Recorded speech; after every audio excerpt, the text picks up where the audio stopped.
All right, so why do corporations want to partner with organizations? Well, essentially, you can see from this slide, it's for a number of different reasons, but one of the things that we're always focused in on is what's the motivation of the organization, and we try to appeal to that, what motivates them and what interests them in our organization and in our college. There are a number of different reasons why companies want to partner with colleges and community colleges in particular, and what you see here is a list of some of the reasons why they are interested in partnering with us. Next slide.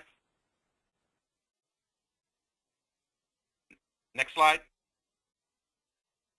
Okay, so this slide right here, it outlines what two institutions have to offer in their school. One is a university and the other is CCBC. What you see here is a listing of what we consider our benefits or our attributes, and in addition to this, our specialized programs and things of that nature. So if you're going to develop a corporate relations program, it's one of the things that you want to outline is what are my benefits? What do I have to offer a partnership with an organization? You know, what would be a benefit to them? Because one of the things that has to happen, it has to be a win-win. Next slide. Now, in terms of the partnership objectives, we always start with this because whenever we speak to an organization, you want to know, well, what is it that we're trying to achieve with this organization? What are our objectives? And one of the things that we have to keep in mind, particularly today, and I think Sheldon alluded to this, as the philanthropic dollars are shrinking in organizations, companies are really more narrowly focused in terms of why they want to partner with an organization. So one of the things that we focus on at CCBC is it's all about the students. We have a very student-centered corporate partnership strategy, and we look for opportunities to really get these organizations involved where they can really enhance the student experience and really try to help us develop our students who will ultimately, we hope, become future employees. Next slide. Next slide. Let me just jump and say that is really a critical point that you just made, that in our own company, it's one of the reasons that we wanted to partner with Achieving the Dream was to build relationships with the colleges so that we can recruit. And there are opportunities for us to shadow, there are opportunities for us to be guest speakers, talk about careers. There may be some internship opportunities, but the bottom line is human capital is like number one on every company's list now. Yes, and in this slide right here, this shows you an example of two different program structures for a corporate partnership program. The one on the right is CCBC's program, and it's called the Connect Partnership Program. And we developed this program in FY 2010, I believe. And as you can see, it has certain features about the program. In most of these programs, excuse me, there is some minimum annual contribution as an expectation of investing in the college on an annual basis. And this is a minimum. And this is a place where we start. And then, of course, it's like, how do you get the program started? And one of the things that we did is we started with existing donors. We started with organizations that are recruiting on our campus on a regular basis. And we extended an invitation to them to be a part of this program. And we recruited a very, very high-level vice chair, a gentleman who was a senior vice president at a large construction firm. And when he joined, it gave our partnership program some cachet with some other organizations that we were able to reach out to and recruit into this program. And then from that, we would recruit other organizations that may not have had a relationship with the college to join the program. We have a couple of meetings a year, and the whole idea is to keep them connected to the college in a number of different ways, and I'll show you a slide about that a little later. Next slide. So in terms of the Connect Partner benefits, one of the things that we try to communicate to the organizations is, well, what's in it for you? Because, again, I can't emphasize enough, it really needs to be a win-win. The organization has to get something of value out of the relationship, otherwise they won't stay interested. So these are some of the things that we communicate to the organization and some of the things that we promise them in terms of making their relationship with CCBC one that's meaningful and beneficial. Next slide. Again, Ken, just to jump in for a second, I think the point on the previous slide about the access, career services is critical and pivotal to the success of these partnerships. It's something that advancement cannot do alone. And any successful partnership has to have the commitment by career services, because these are companies that are going to expect attention and not just the normal, well, we're having a career day, come on campus.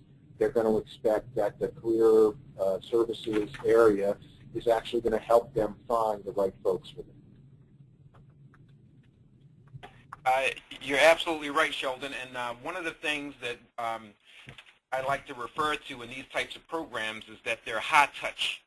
In other words, as Sheldon mentioned, it's not about quantity, it's about the quality of the interactions with the organizations that really, really matter.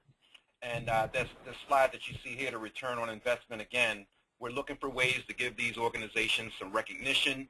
We want our students to recognize these companies as the go-to organizations when they are looking for internship and job opportunities, and we give our students an opportunity to interact with these organizations and at receptions and things like that. So it's really a high-touch strategy.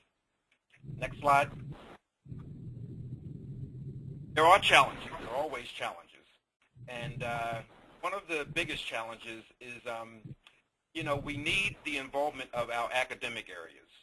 If the academic program areas, the department chairs, the deans, faculty, they are not involved in the program, it's missing a very, very important link to students. So that's something that's really important, and for that reason, we created something called the Corporate Council.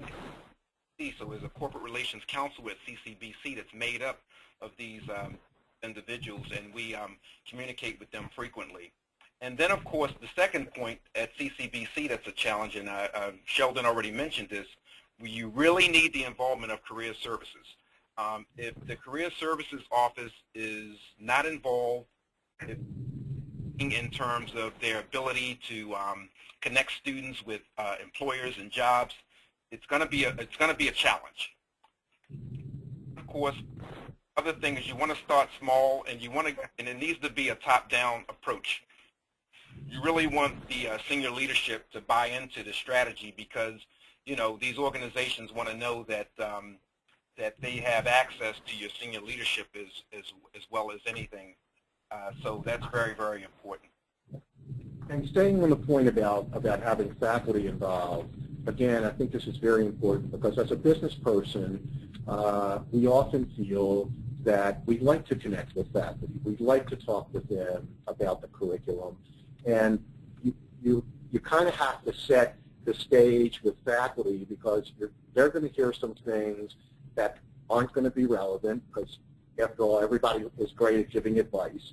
But also, they're going to hear some things that are very relevant. They're going to hear that, we really need this skill set for this particular job. And I can tell you that we've given feedback, for example, for some interns that we've taken, that we asked, we didn't understand why they didn't have a certain software expertise.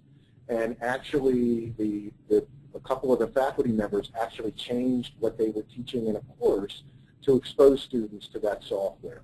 That's the kind of interaction that you want to encourage, and it's a two-way street. So this next slide right here, this is really a visual of really what we strive to do and what our partnership program, the way that they operate and what we do. So in the center of this model is our Office of Corporate and Foundation Relations. And what we do is we see our office as being the conduit to get these organizations into the departments or get them connected to the college in a meaningful way in a number of different ways and move away from what we call transactional relationships, which is what I found that we mostly had with the organizations. They were mostly transactional. It was either a vendor relationship. It was either an organization coming to a career fair. It was an organization that served on an advisory board. And it's like they didn't know anything else about the college. And so we missed those opportunities to connect them to the other resources that we have at CCBC. But now, this program, we're able to do that. Next slide. At CCBC, our Connect partners, we try to make sure that we have some variety in terms of the types of partners that we have, and we try to recruit partners who really match up well with the types of program offerings that we have at CCBC. So that's something that we're very, very keen on, and we pay a lot of attention to that. And we continuously try to grow the program. There is no limit to how many partners we can have. So we're trying to grow this program, and we continue to try to grow it, but it's a work in progress. So how do we measure success? Well, the way that we measure the success of this program, and on this slide, what this shows you, particularly across the top, it shows you all of the different, I guess you can call them ways that we try to involve these organizations and get them sort of attached to CCBC so that they're involved in something, they're supporting something, or they're in some capacity at the college. And really the goal is to try to get an organization to check off, and we have a goal of at least 3 different areas. We want them to be involved in at least 3 different areas. We want them to support our gala. We want them to possibly work with our continuing education department.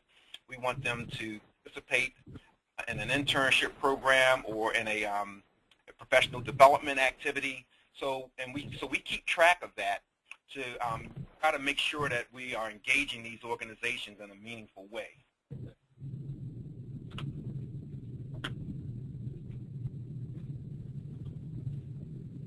I speak on this brochure. The one thing I took a look at kind of what we were doing before we created the Connect program. So from FY07 to FY10, that's a 4-year period. What we found is that the average number of corporate and business donors we had at CCBC was about 126 annually, and the average amount of cash pledges we got from the corporate business community was about 265,000 annually. Since we started Connect, from FY11 through FY14, 4 years, the average number of corporate and business donors is 183 annually. That's a 45% increase. And the average amount of cash pledges is about $550,000 annually.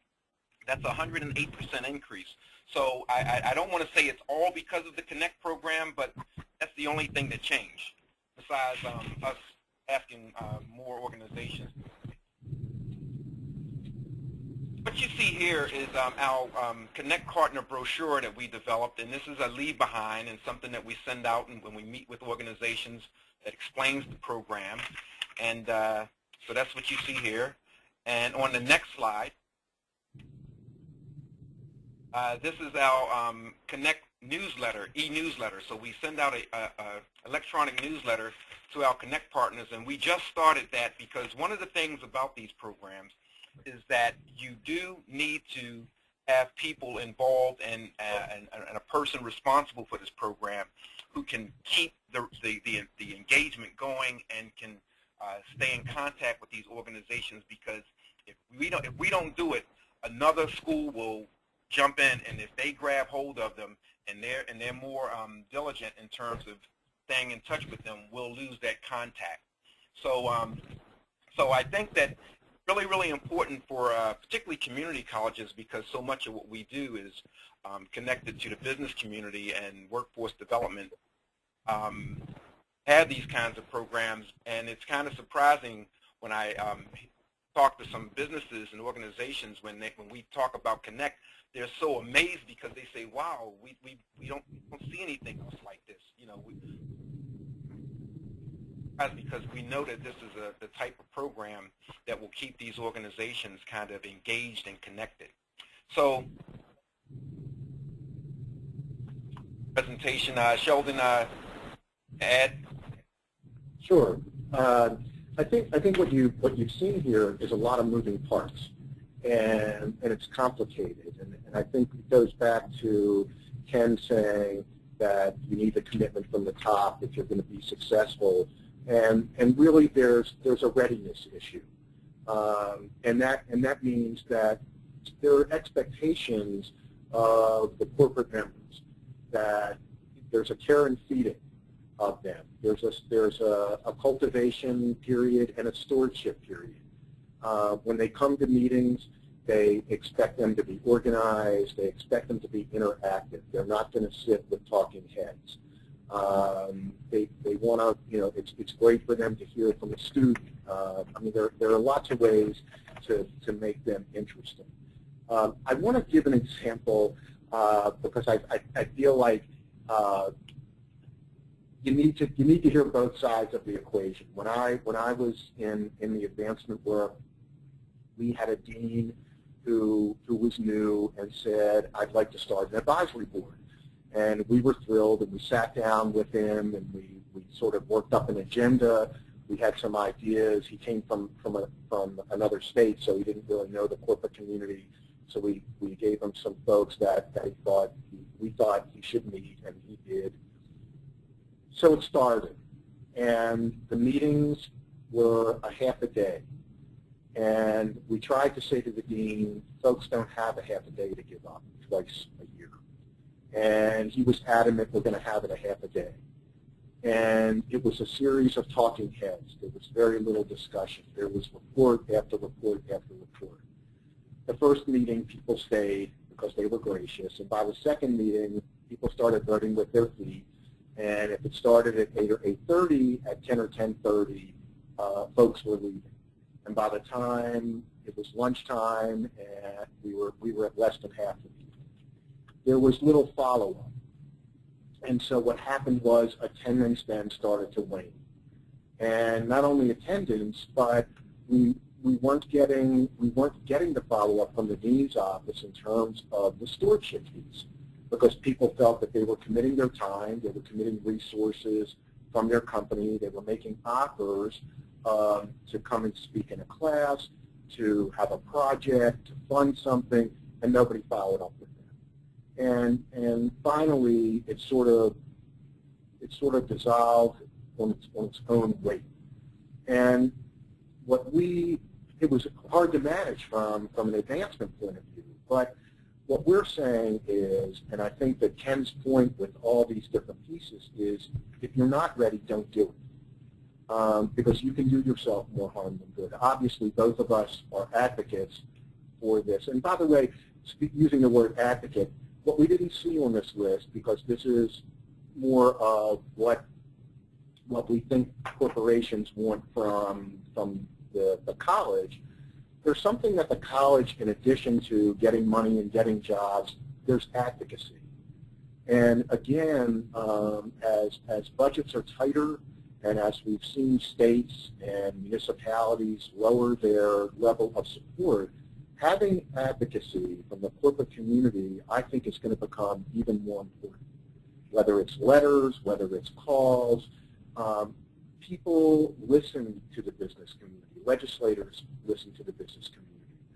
And when they're talking about why it's important to fund this college, because of what it's doing for workforce development, because of its effect on the economy of the region, that's a powerful voice, and it's one that all of us should be aware of. So what I want to come back to is the readiness piece. because I just can't overemphasize that you can have the wonderful blueprint, but if you're not going to get buy-in from, again, just going through Ken's list of, top folks, faculty, deans, career services, you're not going to succeed, because the expectation is going to be one of service from different parts of the institution. On the other hand, when it is pulled together and it works, Ken gave you some stats, and he said not necessarily all of them are related to the advisory board. On the other hand, he knows that in many cases that support was directly attributable to the increase in involvement. And when you look at those gala supporters, CCBC has been raising almost $500,000 annually, and Ken actually is responsible for building that. When he came, it's grown 3 to 4 times what it was. And if you look at the list of table buyers and sponsors, they're corporate folks. So I think that this piece is very, very important, and I think it's probably a good place for us to stop and take some questions. Sure. Thank you both so much. So the first question we have is related to getting buy-in from faculty. Can you talk about the role of faculty in helping colleges build these relationships, and how people who work in this area can go about building that buy-in? Well, I'm happy to start. Go ahead, Ken. Hey, well, I was going to say, at CCBC, the way that we did it, we kind of started with a couple of faculty members. We started with the deans. We started with the top, and we created this corporate relations council, and we explained to all of the deans and department chairs what we were trying to do, what we wanted to do, and we showed them the data about how we were engaging the business and corporate community now, and what we were getting from them. And it wasn't really good. And we said, well, if we do this program, this is what we think we can do. And of course, everyone's interested in their own program. So we said, so a lot of the organizations that match up with their particular area, we would intentionally ask them to support their area as well as the college. But it was be a win-win for their program and the college, and also for the students, and we really emphasize what's good for the students. And then what we had to do is we had to find a couple of faculty members, department chairs, who really wanted to be involved, because they're not all interested, they don't all have time, so we really had to do that. Sheldon? Yeah, I was just going to add that I think it's important to build the inventory of what you can offer. In other words, for a faculty member, you can offer some outside expertise to come into the class. You can offer, in some cases, a tour of a facility. You can offer materials, case studies. So I think that faculty need to see it particularly as a win for them, not just, oh, you just want a piece of my time because you're trying to get more funding. It's like, no, ultimately, this is a win-win for you as well. Great. As a reminder, if you have a question, you can type your question into the question pane. We still have a few minutes for Q&A. And our next question is about building relationships with corporations who may have competitors in their field. So have you ever run into an issue with a corporation who wants to fund you or sponsor you, but has a competitor who may be sponsoring you as well? And if so, how do you go about handling that? That's a great question. I'm sure Ken will speak to it as well, but I can answer it from both sides of the fence. It comes up more in a sponsorship role. So, for example, oftentimes a bank will say, well, I want to be the presenting sponsor of an event, and I don't want another bank to be a sponsor. Well, if the money is sufficient enough and you can do that, that's great. In terms of you don't hear this much in the internship placement, career. There's more than enough to go around. And sometimes it's a judgment call, because sometimes you have to say, gee, we can't cut out all the other banks because they're our big hitters. Yeah, we can make your logo larger if you're up here, and we can do this and that. But you also, I think there's a level of sophistication that it's an art. It's not a science. And so you're kind of you're kind of looking at the egos of the players involved, and oftentimes what you do is you find a series of events so that one can be the premier sponsor of one, the other, and so they're not competing for the same at the same event. But the visibility is important to the company. And the only thing that I would add to what Sheldon already said is when it comes to the student piece in terms of how we engage organizations with our students and programs, quite frankly, we look at the numbers. And if we have a program, for example, that has a small enrollment, but it's an important program, but it has a small enrollment and has not a lot of completers, then we don't go after more than one or two companies in that space, because it doesn't make any sense for us to bring in 5 companies in horticulture when it's a very small program, and if they're all interested in our students, we can't supply them. So we will intentionally limit the companies that operate in that space to enough that if they're interested and they want our students, that we can actually help them. Because at some point, all you're going to do is make them mad if you recruit them, and then you can't really deliver. So you have to look at the numbers in the programs that you're recruiting for as well. Great, thank you. The next question is specific to the Connect Partners partnership. Someone noticed on the brochure there's an area related to soft skills training for students. Can one or both of you talk about the importance of soft skills and why businesses are interested in funding that training? Sure. I can tell you that soft skills are no longer considered soft in our business, and I can give you an example literally that we're going through now. We are moving our offices, and we are moving from an environment where, from cubicles to offices with closed doors to open space, and to break down silos, to get people to work together. So particularly with the technology now, folks they can be sitting side by side and emailing each other, or IMing each other, as opposed to talking. So those communication skills, writing skills, the team approach, they are very, very important to a company, and as are leadership skills.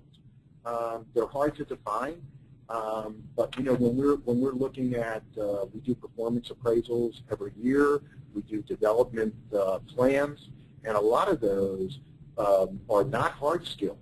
They are soft skills, so that people can go to the next level.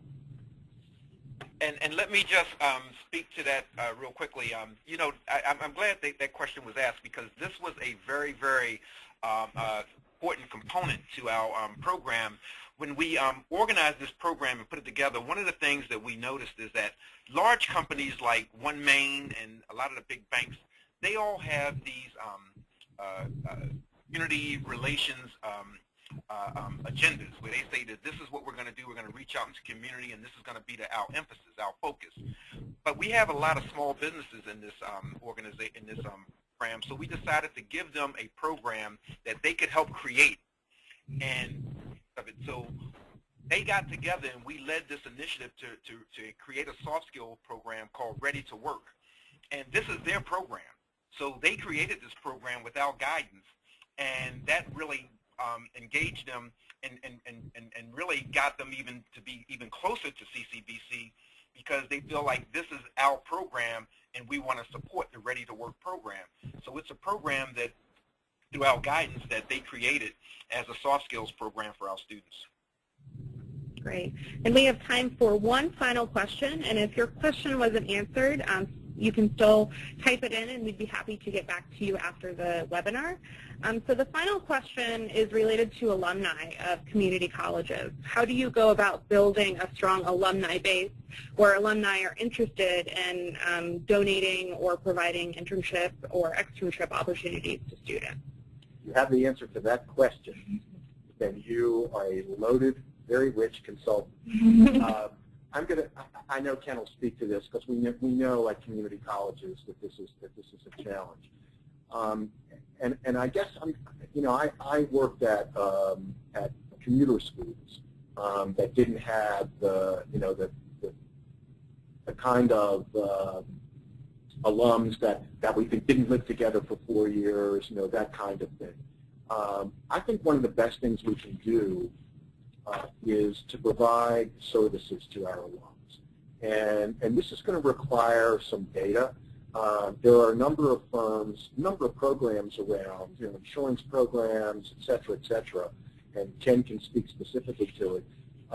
But they require that you have up-to-date alumni lists because, we know that there are community colleges out there with 50, 100,000 alumni, and when you ask them how many do you have of record, it's like 3,000.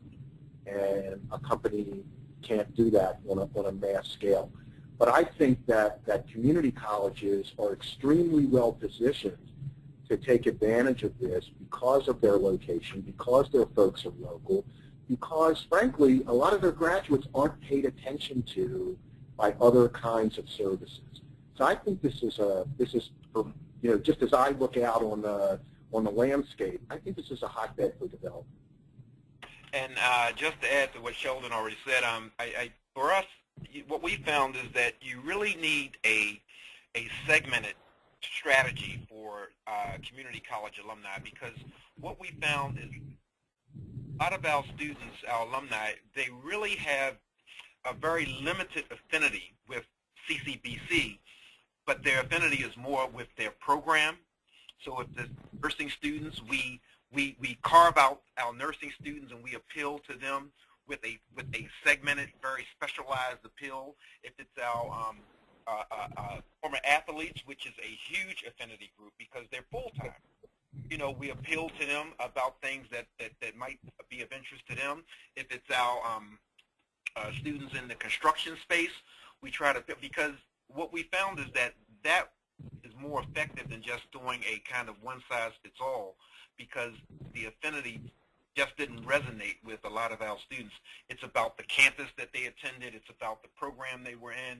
And so we do a lot of those kinds of things, and we have different kinds of events and things like that. And you just have to ask them on a regular basis. But if you find that you're not getting a lot of response from your alumni, what we decided to do a couple of years ago is, instead of appealing to all 40,000 of them a couple of times a year, we decided to appeal to 10,000 4 times a year. And we find that that's probably a much more effective strategy with such a low response rate. Let's ask fewer of them more often. And I think what just one final point, if I could, because it literally is consistent with achieving the dream, and that is the use of data. That all the things that Ken just described, which are accurate and I think really interesting, they all require good data, because if you just you're an alum, you won't know. You've got to have the program level, you've got to have all of that information. Great, thank you. Unfortunately, we are out of time for our webinar today. And thank you for working through the technical difficulties with us. I think it speaks to how important this topic is, that so many of you stayed behind to listen. Our next webinar is going to take place on Thursday, May 7th. This is our last webinar of the semester. We'll resume back in fall. For those who are interested in the PowerPoint as well as a recording, that information will be available in ATD's next newsletter that will come out in the next couple of weeks. I'd like to extend a big thank you to Sheldon and Ken for this presentation, and thank you everyone for participating.